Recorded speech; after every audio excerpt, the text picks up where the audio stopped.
El pedido formulado este día por la Asamblea Nacional tras la resolución del Consejo de Administración Legislativa CAL abarca a los 137 legisladores y no solo a los 100 pertenecientes a Alianza País. La idea es que con el examen de auditoría se pueda transparentar la situación patrimonial de cada parlamentario. Este y otros temas serán materia de nuestra primera entrevista. Byron Pacheco, doctor en jurisprudencia, ex vicepresidente del Congreso Nacional, asambleísta de Cañar por Avanza, miembro de la Comisión de Salud.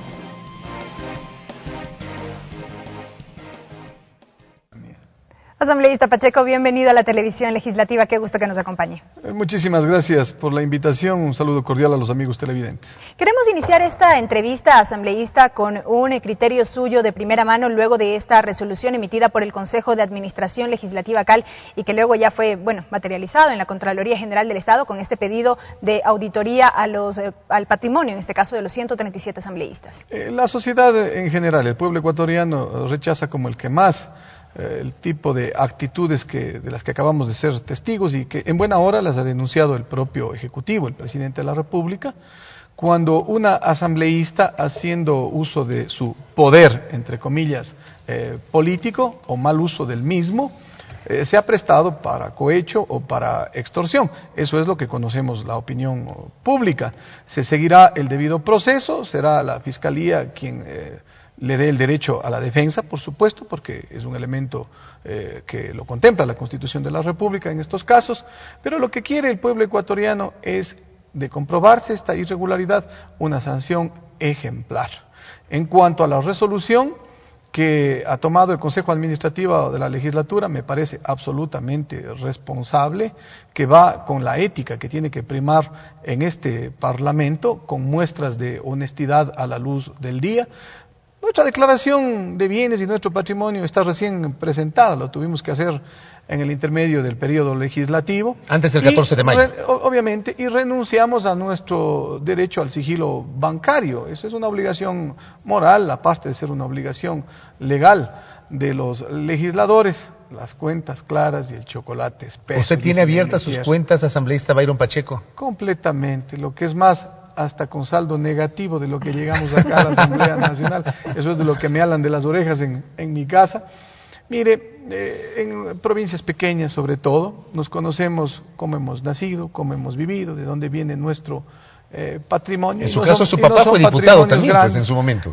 Y un buen diputado, un hombre respetado por la sociedad, que me dio el ejemplo para que viniera acá a la Asamblea Nacional. Antes llegué al Congreso de la República para utilizar la función de un diputado como una oportunidad para servir y no para servirse, para legislar en beneficio de los ecuatorianos y no para legislar en beneficio propio, para transparentar nuestros actos día a día y para que el gran patrimonio que llevemos a nuestras casas cuando nos retiremos luego de concluido el periodo legislativo sea el patrimonio que hemos cultivado toda la vida los hombres de bien, las personas de bien, y eso se llama honor, se llama honestidad y se llama dignidad. El que nada debe, nada teme, dice. Por supuesto, allí están abiertas las cuentas y en buena hora que se lo hagan, en buena hora que se lo hagan. Ese es un tema, obviamente había que preguntarle sobre la coyuntura, tomando en cuenta que esta decisión no solamente atañe a un grupo de legisladores, sino a todos. Ahora, vamos a lo del domingo.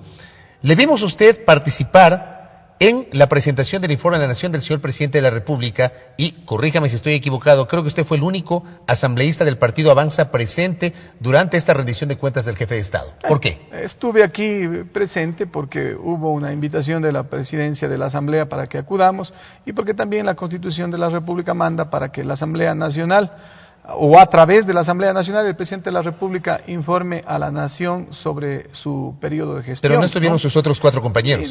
Algunas circunstancias impidieron de que ellos estén presentes. En todo caso... ¿No es una cuestión, digamos, de posición política? No, para nada. ¿De resentimiento tal vez con la última distribución de comisiones? No, yo no creo que sea de esa manera. En todo caso, mis compañeros les sabrán responder, pero nada de lo que se pueda hurgar en el sentido de que hay un resentimiento o cualquier otro tipo de situaciones. Somos personas absolutamente maduras en política y créame, yo tuve la satisfacción de oír al primer mandatario una exposición en la que decía la verdad. Porque cuando hablaba de un éxito económico del Ecuador en materia financiera, en materia tributaria, cuando hablaba de la sostenibilidad que ha tenido el Ecuador luego de un impacto fuerte, de un impacto duro, que no solamente el Ecuador, sino las naciones del mundo y de la región en particular tuvimos, en razón de la baja del precio del barril de petróleo, en razón de la apreciación o valorización del dólar en los mercados internacionales. Eso indiscutiblemente que nos afectó. Y el presidente de la República le decía a los ecuatorianos y nos decía a los legisladores en su informe de que el Ecuador estuvo preparado para este tipo de contingencias, de que el Ecuador estuvo debidamente preparado para resistir este tipo de vientos o de tempestades que suelen venir en los gobiernos, que suelen venir en determinados momentos de la historia y que causan estragos profundos o han causado estragos profundos.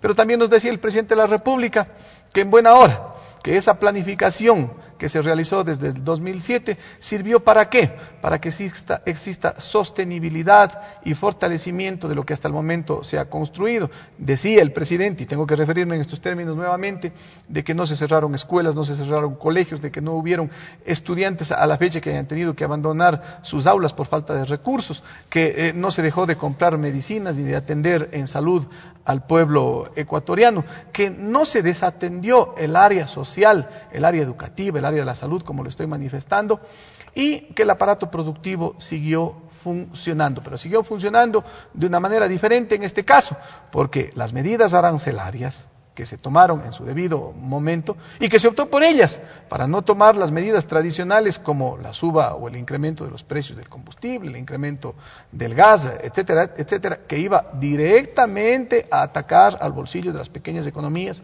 y de la mayoría de los ecuatorianos. En esta ocasión las salvaguardias fortalecieron el aparato productivo, dinamizó la economía en términos de ¿qué? De que el producto ecuatoriano, el producto que hacemos en el Ecuador, se consumió en el Ecuador, beneficiando a los productores, a los comercializadores, a los artesanos, a los pequeños industriales, a los medianos industriales, en fin, consumiendo lo nuestro, nos pudimos sostener.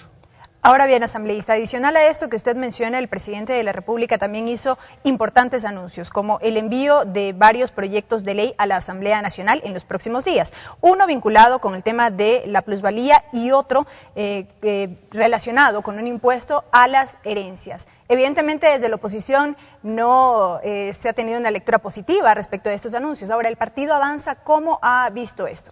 Yo le agradezco que usted diferencie a la oposición del Partido Avanza. Es necesario hacerlo, pero yo quisiera concluir esta parte de la entrevista con algo. Yo le he hablado de los aspectos positivos, pero necesariamente tengo que hablarle de los aspectos en los que nosotros creíamos o creemos de que no necesariamente fueron incorrectos, sino no fueron los adecuados para el momento, como el tema de la ley de justicia laboral, en la que con firmeza, de manera responsable, nosotros le dijimos no a una propuesta que vino del Ejecutivo respecto de el 40% o el retiro del 40% para las pensiones jubilares. Pero lo hicimos de una manera absolutamente responsable, seria, propositiva y constructiva. Esperemos de que nosotros hayamos sido los equivocados. Y le digo con toda la buena fe. Pero cuando le decimos algo no al Ejecutivo, lo argumentamos y lo razonamos. No es un no, porque eso me da votos y me da réditos electorales de aquí al 2017 o para después. No es un no sectario, radical o ciego.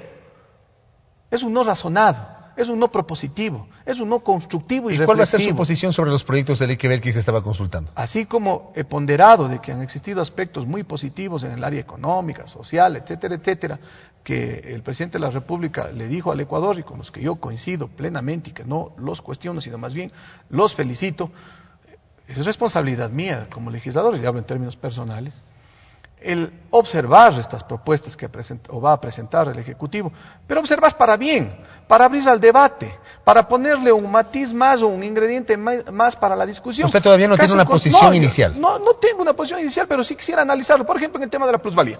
¿Qué es lo que dice el COTAD respecto a la plusvalía? El artículo 526 determina para que la plusvalía, que no es otra cosa sino el resultado del precio de compra versus el precio de venta, lo que queda en el medio se llama utilidad. Esta plusvalía se genera también, entre otras cosas, debido a la inversión pública que pueda haber en el alrededor o en el entorno de un bien, como un parque, una vía pavimentada, una obra grande que realice un municipio o que realice el Estado central. De esto se benefician los particulares y ahí viene una plusvalía.